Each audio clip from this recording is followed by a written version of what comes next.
Le 16e festival du documentaire de Thessalonique, ce sont cette année 191 films provenant de 42 pays différents, mais aussi un marché du documentaire, des expositions et des débats. Organisé en dehors du Festival international du film, ce festival ne cesse de grandir au fil des ans, malgré la crise et les problèmes financiers que rencontre la Grèce. Il s'agit de la 16e édition du Festival du documentaire. Il prend un peu plus d'ampleur chaque année. La ville aime ce festival et le soutient par tous les moyens. Surtout, la jeune génération est toujours à nos côtés. Je suis très optimiste pour l'avenir. Le festival est considéré aujourd'hui comme le 3e festival du film documentaire le plus important en Europe. Je pense que c'est un grand succès pour nous.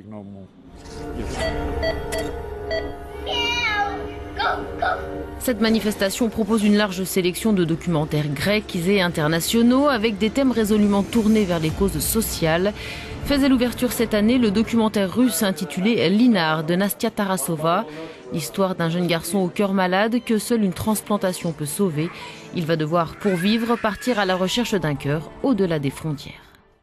Le fait est que nous ne savions pas qu'un tel problème existait en Russie, où la transplantation d'organes chez l'enfant est interdite.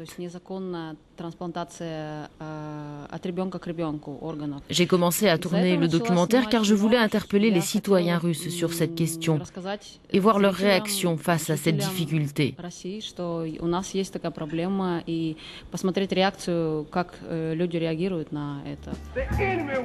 Autre film, The Trials of Mohamed Ali de Bill Siegel. Chaque fois que Cassius Clay ne se battait pas avec les poings, il levait la voix pour dénoncer le racisme et les préjugés.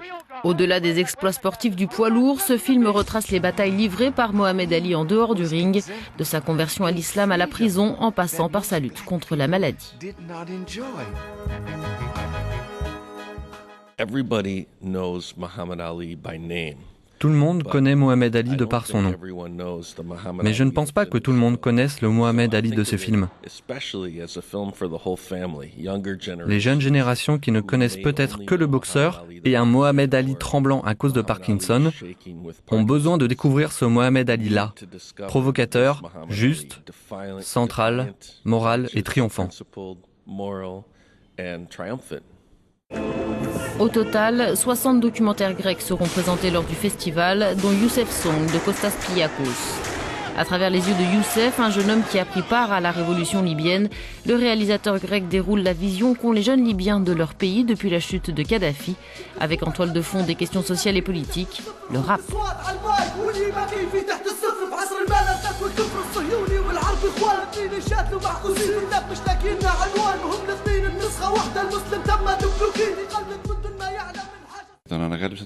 J'ai découvert Youssef grâce à l'aide d'un Libyen, Mohamed Ben Ghouzi. Il était là pendant la Révolution, il est journaliste et il a repéré Youssef pour moi. Youssef a un caractère exceptionnel, c'est quelqu'un d'unique. J'ai pensé qu'il serait le personnage idéal pour décrire la situation et nous dire quelle est la vision de la jeune génération libyenne aujourd'hui, après la Révolution.